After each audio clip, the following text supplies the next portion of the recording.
Discover original के मुअज़्ज़ज़ नाज़रीन अस्सलामु अलैकुम। मुअज़्ज़ज़ नाज़रीन इकराम, आप सुन रहे हैं मसीहा और मैं हूं असद। इससे कबल आप मसीहा की 173 इकसात सुन चुके हैं। अब किस्त 174 मुलाहिज़ा फरमाएं।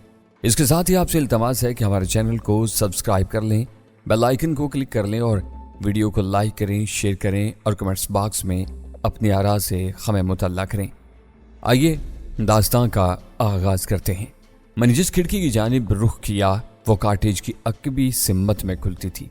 इस वक्त मेरा दिल जैसे कनपटियों में धड़क रहा था। खिड़की के करीब आते ही मैंने नहायत एहतियात से बाहर झांका। सर तारीकी के सिवा मुझे कुछ नजर नहीं आया। कहीं हल्की सी चांदनी या तारों की रोशनी चटकी हुई थी, वहां मुझे कोई दिखाई नहीं दिया। तो मैंने एहतियात इस शीशे के पट को थोड़ा सा वाह किया और इस बार ताक कर बैरूनी माहौल पर गर्दिशी नजरें डालने लगा। तो अचानक ही मुझे चुस्त लिबास में मलबूस दो साए, जिन्होंने हाथों में जदीद गन्स थाम रखी थी, कॉटेज की अकबी दीवार की जानिब तेजी से रेंगते नजर आ गए। तभी अचानक उनमें से एक साए ने अपने किसी तीसरे साथी को हाथ से फिजाई इशारा भी किया था, जिसका साफ मतलब था कि इनके कुछ साथी बैरूनी दरवाजे की जानिब भी आहिस्तगी से बढ़ रहे थे। मैंने पिस्तौल की नाल बाहर निकालकर एक साए का निशाना लेकर ट्रैगर दबा दिया। रात के पहर दम बखुद सन्नाटों में गोली चलने के धमाके की जोरदार आवाज उभरी और वो मुसल्ला साया एक दर्दनाक चीख के साथ जमीन बोस हो गया। मैं फौरन ही दूसरे साए को भी निशाना बनाना चाहता था, मगर उसने पहली गोली चलने की आवाज सुनते बिजली किसी तेजी के साथ हरकत की और मैं उसका निशाना बांधता ही रह गया, जबकि उसने सिम्मत का बिल्कुल दुरुस्त तायुन करते हुए अपनी गन से एक ब्रस्ट खिड़की की तरफ फायर कर दिया और मैं उसकी इस यारहाना हरकत को देखते ही तेजी से पीछे हुआ और काफी हद तक हट गया था। गोलियों की भयानक आवाजें उभरी और खिड़की के शीशे के कवाड़ ही नहीं बल्कि पूरी खिड़की ही जैसे चौखट से उड़ गई। चश्मे जदन में ही वहां खिड़की की जगह बदहेत सा चौड़ा सुराख नजर आने लगा था। मैंने भी गोली चलाने में जल्दी नहीं की और रॉड की तरफ देखा। उसके पास मेरे मुकाबले में जदीद हथियार था। मैंने एक को मार गिराया है, इसके दूसरे साथी ने हमला कर डाला है। मैंने नहायत आहिस्तगी से उसे बता दिया। मेरा मकसद उसे उसी जानिब जवाबी गोलियों के बौछार मारने ही का था। शुक्र था कि वो समझ गया और उसने वही किया। अपनी पोजीशन लेकर उसने उसी जानिब एक ब्रस्ट फायर किया। गोलियों के धमाके के साथ ही एक कर्बनाक चीख की आवाज उभरी थी। इस तरह ऊपर से भी फायरिंग की आवाजें सुनाई दे रही थी। रूमी और नेपल्स भी अपनी कार्रवाई जारी रखे हुए थे। यूं पर वक्त खतरे की बू पाते ही हमें हाई अलर्ट होने का मौका मिल गया था, वरना आज हम सब का हशर पेंगुइन बर्ड के साथ या 8 बदनसीब मेजबानों जैसा होता। मैं और रॉड नीचे से ताक ताक कर दुश्मनों पर हमला कर रहे थे। अचानक जवाबी फायरिंग थम गई। हर सू सन्नाटे का राज होने लगा, यूं जैसे किसी बड़े तूफान की आमद हो और उसने जाहिर होने में देर नहीं लगाई। टूटी हुई खिड़की से एक शय अंदर आ गिरी। इसकी दुम से धुआं निकल रहा था। दस्ती बम मेरे जहन में उभरा। अभी मैं छलांग लगाने की पोजीशन ही बना रहा था कि एक और दस्ती बम दूसरी खिड़की से आन गिरा। वक्त नहीं था। शिकस्त खोरदा दुश्मन टोले का ये आखिरी वार था। मैंने एक ब्लैंक पॉइंट देखा और सीधी वहां छलांग लगा दी। ऊपर तले 2 धमाके हुए। एक चीख उभरी, यह रॉड की थी। उसकी चीख इस कदर दर्दनाक थी कि पता चलता था कि वो जिंदा नहीं बचा होगा। हर तरफ बारूद की बू और धुआं ही धुआं फैल गया था। इसी तरह छत पर भी 2 और धमाकों की आवाजें उभरी। मुझे रूमी की फिक्र थी, मगर कोई चीख नहीं बरामद हुई, बल्कि इसके मुकाबले में जवाबी फायरिंग का सिलसिला फिर से शुरू हो गया। मैंने गुबार आलूदा माहौल में रॉड की सिम्मत का अंदाजा करके जस्ट लगाई और फर्श पर कलाबाजी खाता हुआ उस तक जा पहुंचा। वो खून की छपड़ी में पड़ा आखिरी सांसों पर था। मैंने उसकी ऑटोमेटिक जदीद गन दबोच ली और इसके बेल्ट तोड़ कर फालतू मैगजीन भी रख लिए। एक बार फिर बाहर वालों ने अंदर फायरिंग दागना शुरू कर दी थी। मैंने अपना पिस्तौल बेल्ट में उड़स लिया और गन का चंद सेकंड तक मैकेनिज्म समझा और फिर इसे सीधा कर लिया। इसी तरह छिद्रे छिद्रे धुएं की आड़ लेता हुआ मैं खिड़की वाली दीवार के पास आकर चिपक गया। खिड़की अब रही कहाँ थी? जैसा कि मज़कूरा हुआ वहां अब खला बाकी रह गया था। इसी तरह मैंने गन का रुख कर दिया था। इसके नीचे राउंड्स मैगजीन अटैच था। जैसे ही नामालूम हमलावरों की फायरिंग में थोड़ा वक्फा आया, मैंने इसी सम्मत एक ब्रस्ट फायर कर दिया। गन मेरे हाथों में बिजली की तरह थरथराई और इसकी मुहिब नाल से हौलनाक चिंगारियों की एक बाढ़ उमड़ी। बाहर सर्द माहौल में मुझे मुतअद्दिद चीखों की आवाज़ें सुनाई दी थीं। थोड़ी देर और फायरिंग का सिलसिला जारी रहा। इसके बाद खामोशी छा गई। हर तरफ धुआं और बारूद की बू फैल गई थी। मैं अभी तक अपनी जगह पर साकित और चौकन्ना था। मैं खिड़की वाले खला से बाहर ही नहीं बल्कि कमरे के अंदर और अतराफ में भी अपनी गर्दिशी नजरें दौड़ा रहा था। इसी वक्त रूमी तेजी से जीने तय करती हुई नीचे आई और मुझे पुकारने लगी। मैं इधर ही हूं। मैंने इशारा दिया। वो मेरी जानिब दौड़ी चली आई। उसके हाथ में भी पिस्तौल के बजाय अब जदीद गन थी। क्या नेपल्स भी काम आ गया? मैंने पूछा। हाँ, वो हाँपते हुए बोली। फॉस्टर कहाँ है? मेरा दिमाग भग से उड़ गया। ढूंढो उसे, मैं चिल्लाया। इन नामालूम हमलावरों का शायद सफाया हो चुका था, क्योंकि बाहर सन्नाटों के सिवा कुछ नहीं था। मगर बहरहाल हतमी तौर पर अभी कुछ नहीं कहा जा सकता था। हम फॉस्टर की तलाश में एक साथ ही लपके। इसकी हालत ऐसी नहीं थी कि वो फुर्तियां दिखा सकता। जल्द ही उसे एक स्टोर नुमा कमरे से हमने बरामद कर लिया। उसके हाथ में अभी तक गन दबी हुई थी। हमें देखते ही उसने गन हम पर सीधी करनी चाहिए थी कि रूमी ने उसे ठोकर रसीद कर दी। वो दरवाजे से फर्श पर आन गिरा। गन को मैंने पांव की ठोकर मारकर परे सरका दिया। मेरे दोनों साथियों को तुमने धोखे से मार डाला, वज़यानी अंदाज में चिल्ला कर बोला। बकवास बंद करो अपनी। मैंने उससे दुरुस्त लहजे में घुरका। वो दोनों इन नामालूम हमलावरों की भेंट चढ़ चुके हैं। वो भी तुम्हारे ही साथी होंगे। तुम दोनों ने ड्रामा किया है। वो बदस्तूर पागलपन में मुब्तला था। शायद मौजूदा हालात ने उसका दिमाग उलट दिया था। यही वो 8वीं लाश और ब्लडी सिंडिकेट के 4 बड़ों में से एक था जो करीबुल मर्ग था। मगर इसकी खुशकिस्मती तो देखिए कि एक तरफ वो अपनी बीमारी को शिकस्त दे चुका था और दूसरी तरफ वो अपने ही बाकी 3 बड़ों की गद्दारी और उनकी बेरहमाना कार्रवाई से जिंदा बच निकला था। सैफ, तुम इसे कवर किए रहो, मैं तब तक जरा अंदर बाहर से तसल्ली करके आती हूँ, रूमी ने मुझसे कहा। अपना ख्याल रखना, मैंने कहा। उसने अंगूठा दिखाया और बाहर को लपकी।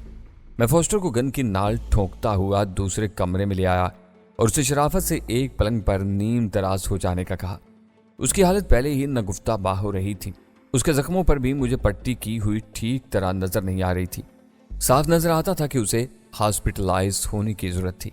रूमी को मैंने अच्छी तरह अंदर बाहर का मुआयना और जायजा लेने का कहा था। वो आधे घंटे में ये काम एहसन खूबी निमटा कर लौट आई। उसके चेहरे से जोश और फतेहमंदी के आसार मुतरश्शिर थे। उसने आते ही कहा, सब मारे गए। किसी को शनाख्त किया तुमने? कौन थे आखिर ये लोग? मैंने किसी ख्याल के तहत पूछा। नातन रोबोस्की के खरकारे थे। तादाद 5। मेरे मुंह से पुरसोच हुमकारी बरामद हुई। एक काम और करो, यकीनन इस कॉटेज में मेडिकल बॉक्स मौजूद होगा, जरा वो ले आओ। किस लिए? उसने पूछा। जवाब में मैंने फॉस्टर की तरफ इशारा किया। इसकी पट्टियों से मैं मुतमईन नहीं हूं, खून रिस रहा है, लेकिन हमारे पास वक्त नहीं है इसकी दोबारा मरहम पट्टी करने का। दुश्मनों की नजरों में यह कॉटेज आ चुका है। वो दूसरा खूनी टोला भेजने में देर नहीं लगाएंगे। उसकी बात माकूल थी। तब मैंने पेशानी मसलते हुए कहा, तो फिर अब इसे किधर ले जाएं? यह हमारे हाथ एक अहम मोहरा लगा है। मैं इसे इंटरपोल के उन 2 नुमाइंदों के हवाले करना चाहती हूँ। मुझ समेत यह हम सब का रिकॉर्ड बनाने में मददगार साबित होगा। इंटरपोल हमारी मजीद हौसला अफजाई करेगी। तो क्या इसे बेंज ले जाना होगा? मैंने भवें उचका कर उसे देखा। यकीनन। उसने इस बात में सर हिला दिया। मैं होंठ भींचे कुछ देर सोचता रहा, फिर बोला, लेकिन वहां ले जाना खासा रिस्की हो सकता है। मेरा ख्याल है पहले इन दोनों मज़कूरा नुमाइंदों की आमद के बारे में खत्मी मालूम हो सके। आया वो लिहाजा से बेंज पहुंचे भी हैं या नहीं, और कहाँ इनका कयाम है। मेरी बात पर रूमी भी सोचती बन गई, फिर बोली, ये तो अब मिस्टर ब्राउन ही से मालूम हो सकता है। मेरा ख्याल है हमें फिर गोम्पू के सराय ही कर रुख करना चाहिए। ऐसे हालात में वही जगह हमारे काम आ सकती है। गुड, यह तुम्हारा दुरुस्त फैसला है, मैंने तायद में कहा। रूमी ने तलाशी लेकर जल्द ही मेडिकल बॉक्स तलाश कर लिया। फॉस्टर को मैंने संभाला और फिर हम कॉटेज से बाहर आ गए। कॉटेज से बाहर सर्द और काटदार बर्फीली हवाओं ने हमारा इस्तकबाल किया था। रूमी ने बाहर मौजूद एक चौड़े टायरों वाली जीप टाफ ऑफ कर रखी थी, जो इन्हीं हमला आवरों की थी। हम सब इसी पर सवार हो गए। फॉस्टर ने हमारे साथ जाने पर हचर मचर की थी, मगर मेरी एक ही धमकी ने उसे सीधा कर दिया। जीप का स्टीयरिंग रूमी ने संभाल लिया था, जबकि फॉस्टर और मैं अगली सीट पर विराजमान हो चुके थे। रूमी ने जीप आगे बढ़ा दी। हम मेकार्ड को जिधर रसन बस्ता हालात में छोड़ाए थे, पहले वहां से गुजरे तो उसे गोलियों से छल नहीं पाया। यकीनन ये उन्हीं हमलावरों की कारस्तानी हो सकती थी। हम सराय की जानिब रवाना हो गए। वहां पहुंचने के बाद गोम्पू को हमने सारी सूरत हाल से आगाह किया। जैसा कि मज़कूरा हो चुका, हुआ हमारी हर मुहिम की कामयाबी पर जोश और खुशी का इजहार करता था। जब उसे फोस्टर के बारे में हमने बताया कि इस खूनी आलमी गिरोह का एक खास आदमी है और अब इसे हम आलमी पुलिस के इदारे के हवाले करके पूरे गिरोह का कला कमा करने वाले हैं, तो तब भी उसने हमारा आखिरी वक्त तक साथ देने के अपने अहद का पुरजोश तरीके से अदा किया। हमने उसे कहा कि ये गाड़ी उन्हीं खूनी सौदागरों और हमला आवरों की है, लिहाजा वो इसे बहुत राजदारी के साथ कहीं दूर बर्फानी खड्ड में फेंक आए। उसने बखुशी ये काम 1 आध घंटे में निपटा लिया। हमने चंद घंटे आराम किया। फोस्टर हमारे पास एक यरगमाली की हालत में था। सुबह होते ही गोंपू हमारे लिए गर्मा गर्म नाश्ता ले आया। इससे फारिग होने के बाद रूमी पूरे जोशो खरोश के साथ लैपटॉप लेकर बैठ गई थी। वो मिस्टर ब्राउन से राब्ता करने की कोशिश में थी। जल्द ही उसे कामयाबी हो गई। थोड़ी देर बाद उसने अच्छी खबर दी कि इंटरपोल के वो दोनों नुमाइंदे लिहाजा से बेंस पहुंच चुके हैं और एक एवरग्रीन नामी होटल में मुकीम है। यही नहीं, वो दोनों बेचैनी से हमारे मुंतजिर भी हैं। नीज उन्होंने बेंस के पुलिस स्टेशन के इंचार्ज पुलिस ऑफिसर मिस्टर तांगकॉप से तारिक और हुमैरा की रिहाई के सिलसिले में मुलाकात भी की है। मजीद वो कह रहे हैं कि बाकी बातें बिलमुशाफा मुलाकात के बाद ही होंगी। तुमने उनको बताया कि इस ब्लडी सिंडिकेट का एक बड़ा हमारी गिरफ्त में है? मैंने किसी ख्याल के तहत रूमी से सवाल किया। ये बात तो मैंने मिस्टर ब्राउन को सबसे पहले बताई थी। रूमी ने पूरे जोश तले जवाब दिया। मेरा ख्याल है हमें फिर बिला देर एवरग्रीन पहुंच जाना चाहिए। बिलाखिर मैंने कहा, फोस्टर का क्या करें? अभी इसे इधर ही गोंपू के हवाले रहने दो। मैंने कहा, पहले इन दोनों नुमाइंदों से मुलाकात कर लेते हैं, इसके बाद सोचेंगे कि क्या किया जा सकता है। इंटरपोल के इन दोनों नुमाइंदों में से एक डॉक्टर कैटली था। ये फ्रांसिक एक्सपर्ट था। दूसरी उसकी साथी मिस कौरा थी। यह अतालवी थी और क्रिमिनोलॉजी में उसने मास्टर किया था। हमने गोंपू को फोस्टर के बारे में अच्छी तरह समझा दिया था कि इस पर कड़ी नजर रखना होगी और किसी को यहाँ इसकी मौजूदगी की भनक भी न मिलने पाए। गोंपू ने हमें हर तरह से फोस्टर की तरफ से मुतमईन और बेफिक्र रहने का यकीन दिलाया। इसकी तरफ से मुतमईन होने के बाद हम खच्चर सवारी में पहले पुख्ता सड़क तक पहुंचे, फिर वहां से बस में सवार होकर बेंज आ गए। हमें मालूम था कि यहाँ पुलिस हमारी तलाश में मसरूफ़ कार हो सकती है, इसलिए हमने बूढ़े और जवान का मेकअप कर रखा था। रूमी का कहना था कि हमें फोस्टर को भी अपने साथ ले जाना चाहिए, इस तरह हमारे सिलसिले में शायद बेंज पुलिस कुछ नरमी कर सके। लेकिन मैंने उसकी बात से इख्तलाफ किया था कि यह भी कबल अज वक्त होगा। पहले देखना यह था कि इंटरपोल के वो दोनों नुमाइंदे हमारे सिलसिले में क्या कर सकते हैं। एवरग्रीन होटल तक पहुंचने में हमें बमुश्किल चंद मिनट लगे थे। रूम नंबर 71 में इंटरपोल के नुमाइंदों से हमारी मुलाकात हो गई। मखसूस कोड वर्ड्स तय पा चुके थे। इनके तबादले के बाद रूमी और मैंने वाशरूम जाकर अपने चेहरों से रेडीमेड मेकअप साफ कर लिया ताकि पूरे माहौल में हमारी इनसे गुफ्तगू हो सके। डॉक्टर कैंटली एक 50 साला अंग्रेज था। इसका ताल्लुक लंदन से था और उसने आयरलैंड से फ्रांसिक ट्रेनिंग और डॉक्टरेट की डिग्री ले रखी थी। कानून भी उसने पढ़ रखा था। गोरी और सुर्ख रंगत का हामिल डॉक्टर कैंटली खासा पुरएतमाद नजर आ रहा था। उसकी साथी लड़की कोरा की उम्र का अंदाजा मुझे लगभग 25-26 साल का हुआ। वो एक खूबसूरत और दिलकश बदन की खामिल लड़की थी। अतालवी औरतों के हुस्न का मखसूस तीखापन और आंखों की तेज चमक उसका खासा महसूस हो रहा था। वो क्रिमिनोलॉजिस्ट और खासी बहादुर मालूम होती थी। वो मुझे दिलचस्प निगाहों से तके जा रही थी। इसका लहजा भी मीठा मीठा था। रंगत सुर्खो सफेद और जिल्द मुलायम थी। ऐसी लड़की को देखकर किसी भी मनचले का दिल उसे अपनी बाहों में भरने को करता। तब मेरा ऐसा इस वक्त कोई मूड नहीं हो रहा था। इन लोगों ने रूमी और मुझसे अब तक किए रोदात के बारे में सुराहत से पूछा, फिर हुमैरा और तारिक के बारे में सवालात किए। इसके बाद मैंने इन्हें इजाफी मालूमात से आगाह करते हुए गोया लगे हाथों एडगर और बॉब के बारे में गोश गुजार कर दिया, जो खुद को लिहाजा इंटेलिजेंस L5 के एजेंट बताते थे। अगरचे अभी तक हमें इनका मकसद मालूम नहीं हो सका था। आया वो वाकई वो थे जो बताते थे खुद को या नहीं। इनके शनाख्ती निशान जाली भी हो सकते थे। तहम वो दोनों ही बला के मक्कार थे। डॉक्टर कैंटली और मिस कोरा ने बड़े गौर से हमारी बातें सुनी। कोरा के हाथ में डिजिटल डायरी भी थी, एक टैबलेट भी था। वो इस पर अपनी गोरी सुर्ख सफेद और मखरूती उंगलियों से कुछ तेजी से टाइप की जा रही थी। चंद सानिये के लिए कमरे में दम बखुद से खामोशी तारी रही, यूं जैसे हर कोई अपने अपने अंदाज में सोचने की कोशिश कर रहा हो। तभी मिस कोरा की मधुर और मुतरन्नम सी आवाज ने इस पुरसोच खामोशी का सकूत तोड़ा और मुझसे तौसीफी लहजे में बोली, मिस्टर साहब, बिलाशुबा आपने और आपके साथियों ने इस खूनी सिंडिकेट के खिलाफ अब तक बहुत सी कामयाबियां हासिल की हैं। आपके शायद इल्म में हो या ना हो, लेकिन मैं यह हकीकत आपको बताती चलूं कि मैं और मेरे सीनियर साथी डॉक्टर कैंटली इंटरपोल के इस विंग से ताल्लुक़ रखते हैं जो खुसूसी तौर पर ऐसी आलमी मुजरिम तंजीमों के खिलाफ बाकायदा फील्ड वर्क करते हैं। इस सिंडिकेट की भनक भी हमें पड़ी थी। हम इसके लिए एक फ्रेम वर्क तैयार कर रहे थे। ताहम इसका मैं एतराफ़ करूंगी, अभी तक हमने कोई अमली कार्रवाई का लाहे अमल नहीं बताया था। वो ज़रा रुकी तो मैंने मुस्कुराते हुए कहा, कोई आपकी और हमारी लाइन एक ही है, यानी अमली लाइन। यकीन वो जवाबन दिल नशी अंदाज में मुस्कुराई। हमारे दोनों साथियों तारिक और हुमैरा के बारे में क्या हुआ? मैंने आखिर में संजीदगी से पूछा। मेरे सवाल पर मिस कौरा ने अपने साथी डॉक्टर कैंटली की तरफ देखा। वो होले से खनकार कर बोला, जैसा कि मैं बता चुका और मिस्टर ब्राउन ने भी आपसे हमारा जिक्र किया कि हम तुम्हारे और तुम्हारे दोनों गिरफ्तार शुदा साथियों के सिलसिले में लिहाजा के पुलिस चीफ से मिले हैं। इन्होंने यहाँ बेंस पुलिस स्टेशन के पुलिस ऑफिसर मिस्टर तांग चिन से टेलीफोनिक राब्ते पर इस सिलसिले में निस्फ घंटा गुफ्तगू भी की थी। बेंस चीफ पुलिस ऑफिसर का कहना है कि ये लोग हम इंतहाई खतरनाक और आलमी क्रिमिनल्स हैं।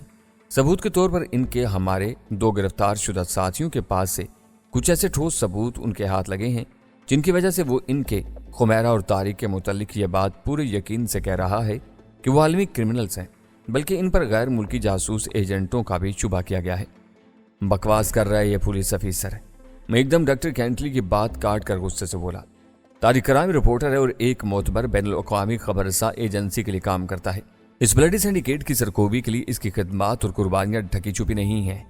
रही हुमैरा तो वो यूके में एक डॉक्टर और फैमिली फिजिशियन है।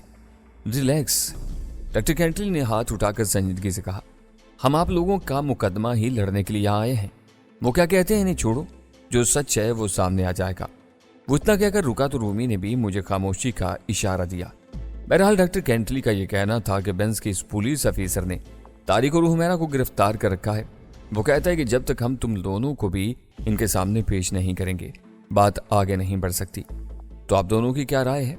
हमें बेंस पुलिस स्टेशन जाना चाहिए यानी आज खुद गिरफ्तारी पेश कर दें अपनी? मैंने कहा, सरेदस्त तो यही करना पड़ेगा। डॉक्टर कैंटली बोला, यह सरासर धोखा होगा हमारे साथ।